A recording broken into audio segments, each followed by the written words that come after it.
stations and reporters came and did a lot of interviews, a lot of pictures. So the next day, the internet was loaded with pictures of us demonstrating. But the Egyptian government also succeeded in really encircling us. I estimated that every one of us was guarded by 20 riot police. Wow. In that day. We were probably 200-300 people under the front of the journalist syndicate, and they put a metal fence around us with 2-3 rows of security guards. And then I got thirsty, so I walked out to go and find myself water. Then I go to the side street, and there is like 4 or 5 truckloads of security. Wow. And then I kept walking because I'm trying to find a place to buy water. And then I discovered that the whole neighborhood, truckloads all around the area, and we were no more than 200-300 people. So they were really prepared for us, and they were really ready to get ugly. And nobody would come in and out without being seen and even their picture taken, because they were prepared for us. Now, what about within your group? Were you folks allowed to carry cameras, do your own kind of reporting, videotape? Were the Egyptian authorities allowing you to document yourselves while you were marching? And the time of the big march, which was on December 31st, there were marches everywhere in the world. And in December 31st, you guys were still in Al Arish or Cairo? You had gotten back to Cairo. We never went. They did not allow us. Wow. We actually contracted buses to taking us to Al Arish. Yes. They prevented the bus company from providing the buses, despite the fact that we paid deposits, we got the buses planned to take us. I was under the assumption that you guys had went there and had to come back. They did not allow us to travel. Wow. I was in Alexandria, and then the night before our proposed trip, which is the 27th, in the morning we were supposed to take buses. So I went in the afternoon the day before, and I stayed in an apartment of a relative of mine, very near that bus stop where we were supposed to take the buses. Sure. And I was walking after I got off from the taxi. I saw a lot of police cars, and police in uniform and in civilian uniform too. So I said, okay, let me check why they are here. You know, I suspected that they are here for the buses, for our buses. Right. But I said, you know, it's too early. You know, we still have at least 14, 15 hours before that proposed time.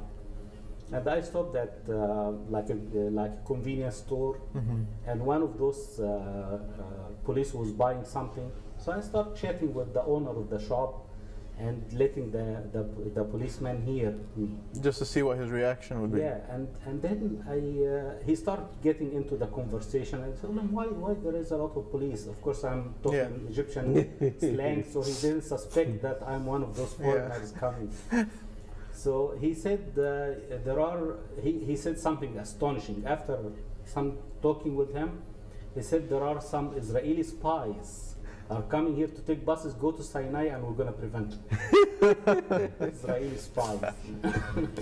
I don't know, really? Wow. But this is impossible, man. Well, they fabricated a lot of things, and I think that was very important for them in facing the Egyptian population. Because a lot of the Egyptian people are against the government preventing us. Sure.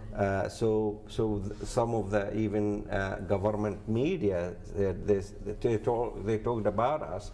Some said we are agitators, we are troublemakers. And it is really an embarrassing situation, but that government is nothing except a police government, a police state. I mean, when all failed, we started meeting in small groups, 150, 40 in hotels. And to our surprise, we go to these meetings, and then we'll find 2, 3, 4 people from the security services coming to the meeting, and we knew that. They did not even hide their identity.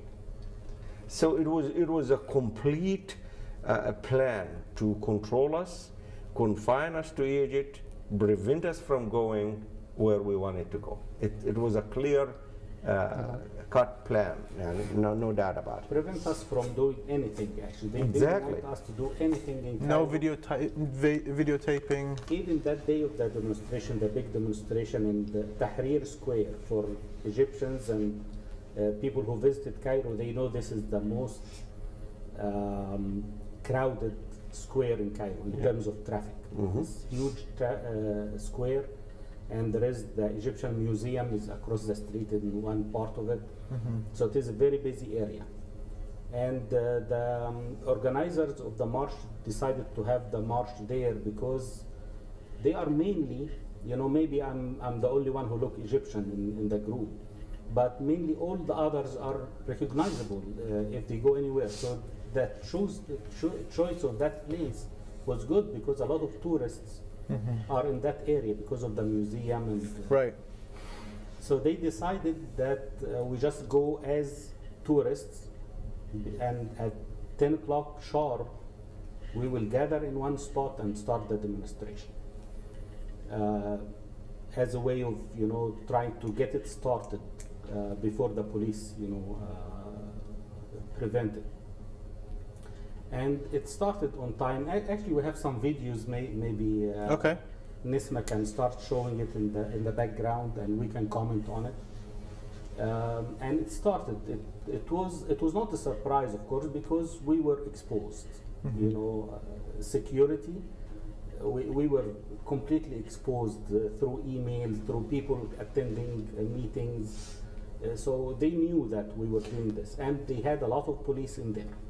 And they were mean. I mean, the police will not hesitate to attack, to hit. Yeah, this is like the starting of This the is in Cairo. demonstration, as you This see, is in Cairo. Yes. And the people gathered in the middle, and they start raising the signs and flags and start shouting. Those are about maybe 1,200 or something like this gathered there. And the police, you know, immediately surrounded them with the riot police, and all those people standing there in civilian uniform. A lot of undercover police in there. You'll be surprised how many they are. Maybe they are more than the riot police. Wow.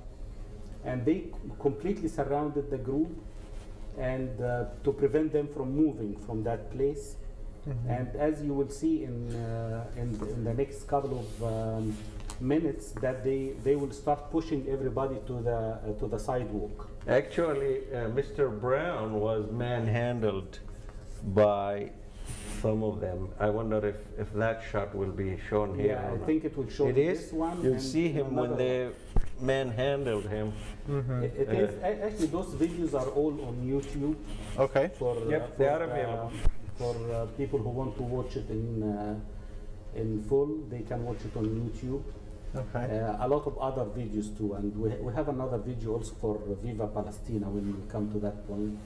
But the police start pushing everybody to the sidewalk and surrounding us with riot police to prevent anybody else from Egyptians or otherwise From to joining join you. us. Okay. And you guys, obviously, if you're surrounded, you weren't able to advance and walk and demonstrate. No, You they They just. were very restricted. They completely isolated us quickly, and of course this is a non-violent group. All the people are going who went there. They are non-violent. They are not, you know, going to fight with the police or throw rocks or Sure. anything like this. We are not like that. The only order to us, if things start getting rough, that we sit on the ground. This is the only resistance we can do against the police. And this is actually what happened, and a lot